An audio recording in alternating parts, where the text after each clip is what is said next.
So mapagpalang araw sa ating lahat at kumusta po kayo mga kapatid? At nandito na naman po tayo na kung saan ay mag-aaral ang salita ng Panginoon. At kung makikita nyo po sa screen ang ating slides, ayan. So akin po itong pinamagatang sa messages to young people po mga kapatid. Atin pong pag-aaralan ang chapter 48 entitled Tunay na Edukasyon. Ano po ba itong tunay na edukasyon na ninanais ng ating Panginoon? So samahan niyo po ako mga kapatid para atin po itong tunghayan. So sabi sa Proverbs or Kawikaan 9 verse 10, ang pagkatakot sa Panginoon ay pasimula ng karunungan at ang kaalaman ng banal ay pagkaunawa. So ito po pala ang ninanais ng Panginoon na maunawaan natin o maintindihan natin. Kasi some of the people here sa sanlibutan, na kung ano yung natapos mo, doon nababase yung kaalaman mo, yung katalinuhan mo. Pero sa Panginoon, ang ninanais niya, tayo ay matakot na gumawa ng kasalanan. It's not about natatakot ka, sumusunod ka na lang kasi natatakot ka. Ang ninanais ng Panginoon dito, the fear of the Lord is the beginning of wisdom, which is natatakot kang gumawa ng kasalanan. At ang kaalaman pala ng banal ay pagkaunawa. So mauunawaan mo yung mga bagay na nangyayari sa buhay mo at ano yung nais ng Panginoon na ibahagi niya sa iyo. So sa sa Proverbs 1 verse 7, ang pagkatakot sa Panginoon ay pasimula ng kaalaman. Ngunit hinahamak ng mga mangmang ang karunungan at turo. Ito po yung dito natin makikita mga kapatid na anuman yung pag-aaral mo sa mga tao, huwag kang matakot o huwag kang mangamba na hindi sila naniniwala sa iyo o ayaw nilang maniwala sa sinasabi mo. Kasi as long as alam mo na yung pagkatakot pala sa Panginoon, ang pasimula ng kaalaman, pero ngunit hinahamak ng mga mangmang ang karunungan at turo. Very simple po mga kapatid. Kapag ang isang tao ay binigyan mo ng katotohanan at ayaw tanggapin, ibig sabihin mangmang siya. Ayaw niyang maunawaan ang salita ng Panginoon na very plain. Pero tayong mga tao, kahit isa pa tayong dukha o anuman yung edukasyon natin sa mundong ito, anuman yung kalalagyan natin sa mundong ito, kung ninanais ng Panginoon na gamitin niya tayo, magagamit niya tayo sa napakadaming paraan. Kaya nga sa Colossians 2 verse 3, nasa Kanya'y nakatago ang lahat ng mga kayamanan at karunungan at kaalaman. So ito po yung pangako ng Panginoon na dapat nating maangkin ngayon, mga kapatid. While we are living in this world na full of wickedness, punong-puno ng kasalanan, pero ang pangako ng Panginoon, kung ikaw ay nakukulangan sa kaalaman, humingi ka sa Kanya, dahil Siya ang nakatago sa Kanya ang lahat ng mga kayamanan. Di po ba? Napakaganda mga kapatid sa feeling natin ngayon, while nag-study tayo ng Bible. Napakadaming mga bagay na ninanais nating maangkin. Pero ang number one na nais ng Panginoon, na matakot ka lang sa Kanya. Dahil ang pagkatakot sa Panginoon ay pasimula ng kaalaman at dito mag-uumpisa yung commitment mo sa Kanya. The fear of the Lord is not about natatakot ka na para gumawa ka lang o susunod ka lang dahil natatakot ka. The fear of the Lord, ibig sabihin, natatakot kang gumawa ng kasalanan na kahit walang taong nakakita sa'yo, alam mo na kasalanan sa mata ng Panginoon. Sa Psalms 119 verse 105, yung salita ay ilawan sa aking mga paa at liwanag sa aking landas. Ito po yung nawa ang ating tatandaan na kung hindi tayo mag-aaral ng salita ng Panginoon, magiging madilim po yung landas natin.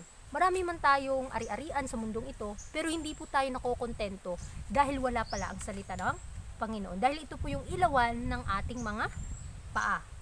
Sa John 17 verse 3, at ito ang buhay na walang hanggan, na ikaw ay makikilala nila na iisang Diyos na tunay at si Jesucristo na iyong sinugo. Very nice mga kapatid, napakaganda sa feeling na nakilala mo yung Panginoon mo na yung kaisa-isa niyang anak na si Kristo ay ibinigay niya pa sa iyo para makatatanggap tayo ng kaligtasan. Kaya isipin nating mabuti na yung salita pala ng Panginoon ang ilawan ng ating mga paa, at ito yung buhay na walang hanggan, na makilala natin yung iisang Diyos ang Ama at si Kristo na kanyang anak na isinugo para tayo'y maligtas.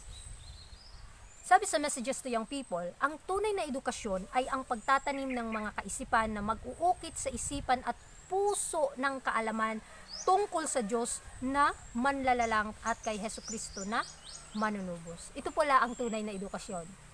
Napakadaming mga meaning, what is the true education? Pero ang Biblia nagsasabi na yung tunay na edukasyon, ang pagtatanim sa ating isipan na may iisang Diyos at si Kristo na kanyang anak. Nawa maintindihan po natin, na malaman po natin mga kapatid, na hindi tatlo ang persona ng ating Panginoon. Isa lang po yung ating Diyos at kanyang may isa siyang anak, which is si Kristo, na isinugo niya dito sa mundo. Nawa makilala po natin yung relationship ng father and son, mga kapatid. Ito pala yung tunay na edukasyon. Ang ganitong edukasyon ay magpapabago ng isipan at magbabago ng pagkatao. Ito'y magpapatibay at magpapalakas sa isipan laban sa mapanlinlang na bulong ng kaaway ng mga kaluluwa at magbibigay sa atin ng kakayahang maunawaan ang tinig ng Diyos. So ihahanda nito ang marurunong upang maging mga katuwang ni Kristo. So tayo mga kapatid, kahit wala tayong masyadong standard sa mundo na pinag-aralan, na mataas na pinag-aralan, pero as long as nagpagamit tayo sa Panginoon, gagamitin niya pala tayo. At ihahanda niya tayo para sa ikasusulong ng kanyang gawain. Napakaganda po mga kapatid, napakagandang isipin na kahit ako, ordinaryong tao lang, ay gagamitin ng Panginoon upang ang edukasyon, yung tunay na edukasyon, ay maisawalat sa buong mundo, na maitanim sa bawat puso't isip ng tao. Kaya nga, bawat mapanlinlang dito sa mundo ay kailangan nating labanan. Ang Panginoon po ang naglaan sa atin ng buhay na walang hanggan para tayo makapanagumpay, at higit sa lahat, yung biyaya niya ay napakasapat para makapanagumpay tayo. Sa pagpapatuloy, sabi diyan, kung ang ating kabataan ay makakamtan ang ganitong kaalaman, makakamtan din nila ang lahat ng iba pang mahalaga. Ngunit kung hindi ang lahat ng kaalamang kanilang makukuha mula sa sanlibutan ay hindi maglalagay sa kanila sa hanay ng Panginoon. So maaari nilang tipunin ang lahat ng kaalamang maibibigay ng mga aklat, ngunit mananatiling mangmang sa mga unang prinsipyo ng katwiran na makapagbibigay sa kanila ng pagkataong kalugod-lugod sa Diyos. Dito po, mga kapatid, dito mapapansin natin sa hinighlight ko po na color yellow, ang ating kabataan ay makakamtan ang ganitong kaalaman. Makakamtan din nila ang lahat ng iba pang mahalaga, ngunit kung hindi ang lahat ng kaalamang kanilang makukuha mula sa sanlibutan ay hindi maglalagay sa kanila sa hanay ng Panginoon, maaari nilang tipunin ang lahat ng kaalaman maibibigay ng mga aklat, ngunit mananatiling mangmang sa mga unang prinsipyo ng katwiran. So, inulit po nating basahin ito kasi very clear po mga kapatid. Kapag yung kaalaman mo sa sanlibutang ito ay hindi mo magamit sa Panginoon, useless lang. Halimbawa, may talento ka. May talento kang maibahagi sa sanlibutang ito. Kapag hindi ito nagamit sa Panginoon, useless lang din yung talento mo. Kaya tandaan natin, lahat ng mga bagay na ating nakakamit, kapag ginamit natin ito sa Panginoon, lalago yung kanyang gawain. Mas lalawak pa ang karunungan na ibinigay niya sa iyo, yung talento na binigay niya sa iyo. Kaya napakaganda mga kapatid na kung atin pong talagang pag-aaralan ang banal na kasulatan, dito natin makikita yung tunay na edukasyon na ninanais ng Panginoon. Kaya tandaan natin, kung hindi magagamit ang ating mga talento sa gawain ng Panginoon o ang ating kaalaman, ay wala pong silbi sa harap ng Panginoon. Ang mga naghahangad na makakuha ng kaalaman sa mga paaralan ng lupa ay dapat alalahanin na may isa pang paaralan na umaangkin sa kanila bilang mga mag-aaral, ang paaralan ni Kristo. So wag lamang yung isip natin naka-point dito sa mundo.